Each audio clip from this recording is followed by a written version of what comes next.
Hidup-Sma Assisi. How are you doing? Verene, how are you doing? Amazing. Okay, so Verene, please prepare yourself and please deliver your best speech. Your 10-minute speech starts now. When I was in primary school, I thought that the biggest privilege in life was money. Like how my family members were able to afford luxurious phones or electronics, meanwhile, I just stopped to use phone for years. Or how a friend of mine was able to go on vacations on holidays, meanwhile, I just mostly stayed at home. Little me thought that privileges only comes from money. Then, I turned 12. Middle school me no longer thought that privileges only comes from money, but also from social statuses. I thought that if I worked hard enough, get a fair reputation and statuses, I could get acknowledgement from my peers or adults and maybe have a good life or make changes. Then, I turned 15. I didn't achieve extraordinary money or social statuses, but I was determined. It's my last chance before turning an adult. I want to make changes, to leave an impact to the current world. I started working harder. I started studying, improving a lot of my skills, and I did join a lot of competitions. It did give me money or social statuses, but then I realized these things were never enough for me to make any changes. Throughout my life, I've always been a hopeful kid. I had dreams, goals, ambitions, and I hate having to think about the end of the world. I've always thought of it as something that the adults could handle themselves. I mean, I'm just a regular average kid. What am I supposed to do? In high school, that mindset changed. More problems came, and I realized relying on the adult to make these changes was never the solution. But as a part of you, I also realized that if I'm alone, then I am powerless. I cannot make any changes.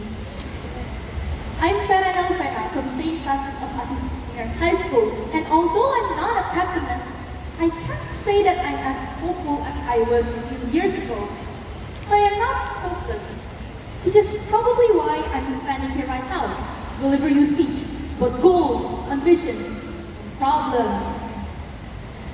Last few months have been so hot. I hear a lot of my friends complaining how it feels like Indonesia has 5 suns. Although it may be one of the hottest summers we've experienced, it may just be the coldest one we will ever experience again as the temperature gradually rises. Aside from that, are any of you here comfortable breathing in smoke or CO2? Or to live near a river filled with trash? Day by day, as more species achieve the status of endangerment in the IUCN red list of endangered species, as the gas piles up in the ozone over time, and as ice sheets melt and permafrost falls, we are entering an era of humanity where if society turns a blind eye, then boom, destruction will happen. And guess who will be living in that era? Humans. None of us want to breathe in polluted air every day. None of us want to be born to be baked in an oven at the rising temperature. And none of us want to live in a world where food becomes something scarce because biodiversity no longer exists. And none of us want to live the next few decades dawning upon the past, thinking what we could have done to change the outcome. Just to realize that even if we do have a time machine, we would be powerless because we're alone. Who in the audience here wants to experience that? None, right? If you were in a situation where your house is burning down, will you try to call the firefighters or try to take preventative measures, or will you just sit there and watch? None of us want to see our home destroyed. None of us want to see our planet destroyed. And if you can't agree on that, then join me in your journey.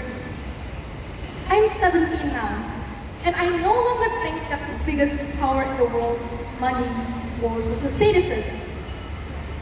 But the biggest power also comes from your voice. How your voice is perceived, how it's viewed, and how it's acted. Which is why I need your help. As a painter, let me tell you something. To create a scenery, a singular brushstroke can never make a complete scenery. Singular color or hue cannot make an impactful painting. Except if you're a modern artist enjoyer, then that's a different thing. But the point is that to create a beautiful painting, it requires diverse amount of colors, it requires thousands and millions of different brushstrokes. Same goes with how we should tackle environmental issues. My voice, my own power, can never be powerful if I'm here alone, if none of you are listening right now. So listen to me right now. Assisi Samarinda and Anjali Ramaputri might be names that you've heard before, but in case it's unfamiliar, they're high school students from Palembang, which created a green refrigerant box out of plastic bottles that doesn't require any electricity. In 2019, 5 students from UGM created a concrete composite out of plastic rubbish because they're worried about the environment. Now, I could mention more innovation that comes from these amazing youths, but my whole 10-minute speech would be just filled with that. Besides, you can check it in a lot of websites, including our websites. But the point is that youths are actually very capable, and they are very caring about the environment. But what's the issue? A lot of them are very timid, and a lot are very afraid to get out of their comfort zone. They're afraid that, for example, the government might not accept their ideas or innovations, or the society might not like their ideas. Which is why I need your help. We, as the society, need to realize the urgency here and start giving youth a chance, a platform to shine, for them to go out of their comfort zones and start doing something. Panels, audiences, I want you to listen to my proposal. The 2 main concepts of change: to rewrite and to reshape.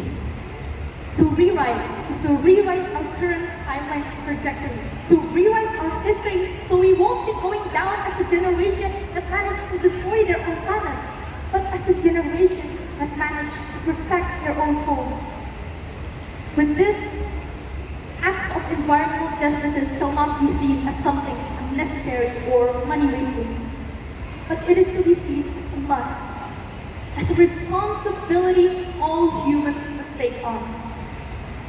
To reshape is to rebuild and reshape the status quo, to redirect awareness towards the environment, to rebuild education, and to give spotlight to a lot of people.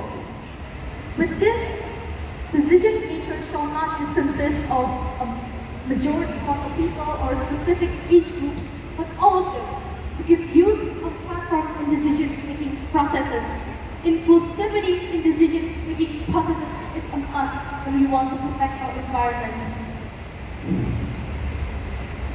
People, we need to realize that the environment is not owned by a specific group of people. It is owned by all of us.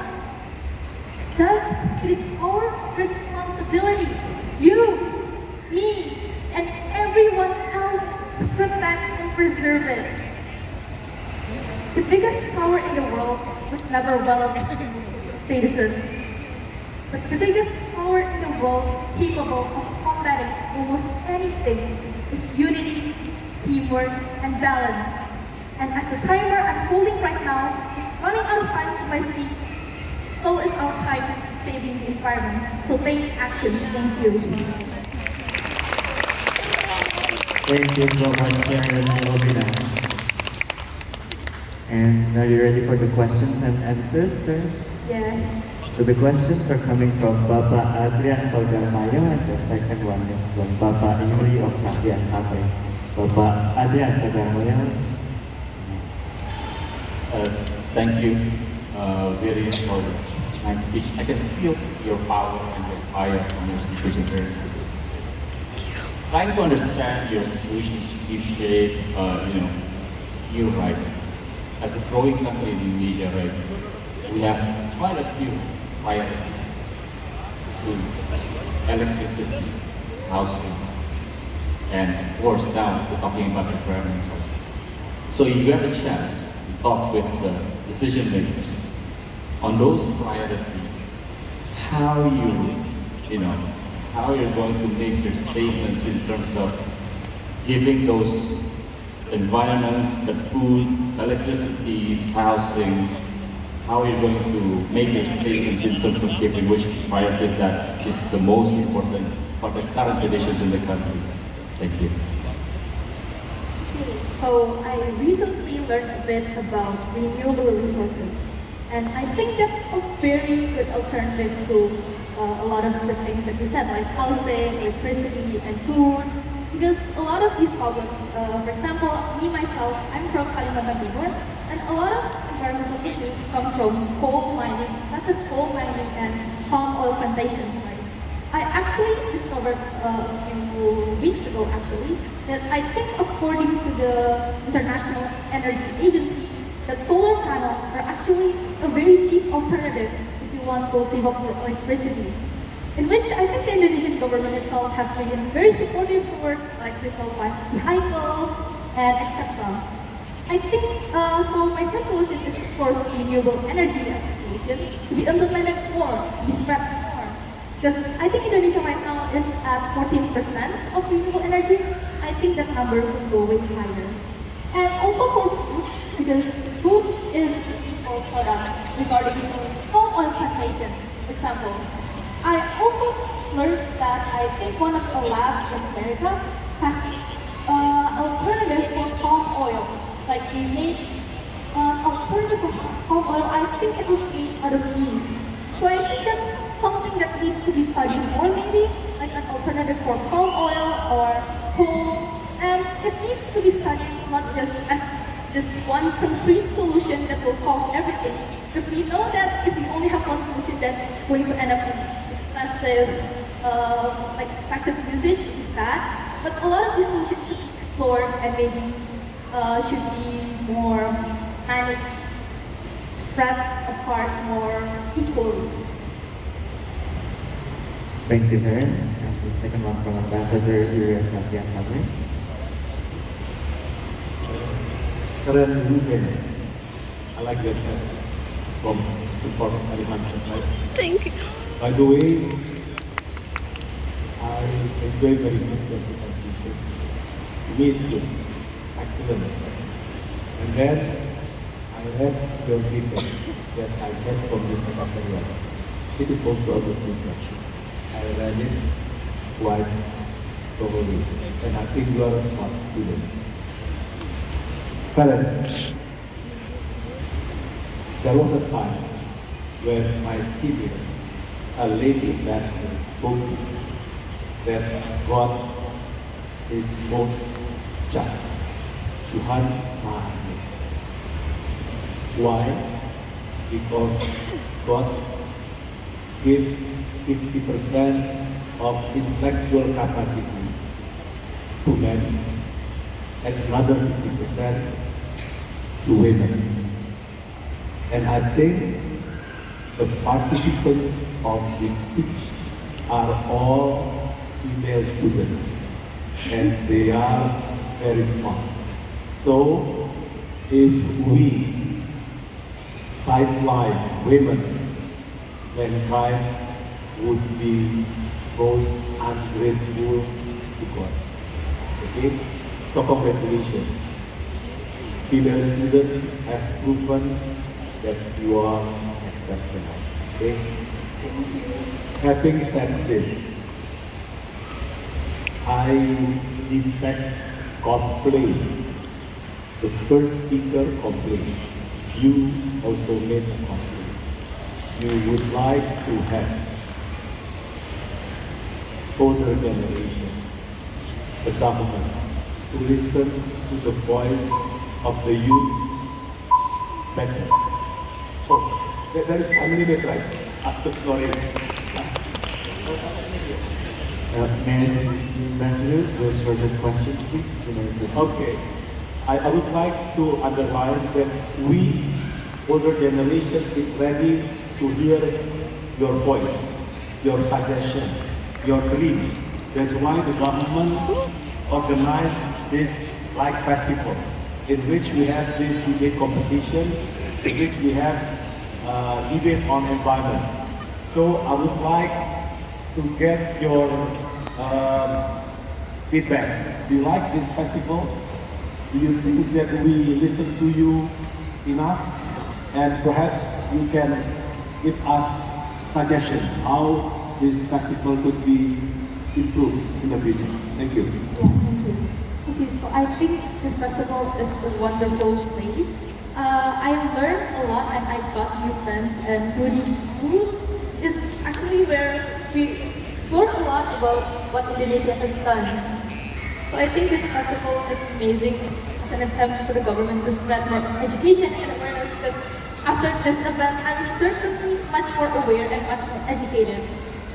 I do think if I had to give a bit of, I guess, input, is that maybe, because I did kind of struggle finding these competitions. I got it from my headmaster, but maybe a little bit more promotion would help spreading it to my friends or peers, or maybe there would be a bit more like fun things in centered around social media that would help a lot of my friends learn about these issues and etc. Because I think the festival in physics, like in our physical form, is very amazing. It promotes a lot of products too, right? And it's basically amazing. But I think a lot of programs can be made that are more online centered, because my friends back in Kalimantan cannot have this much education and awareness as I did when I was here. So I think that would be wonderful. Thank you so much, ladies and gentlemen. Please, once again, give a round of applause for Verene Luvena from SMIS Catholic Santo Francisco Assisi. You proceed to the seat.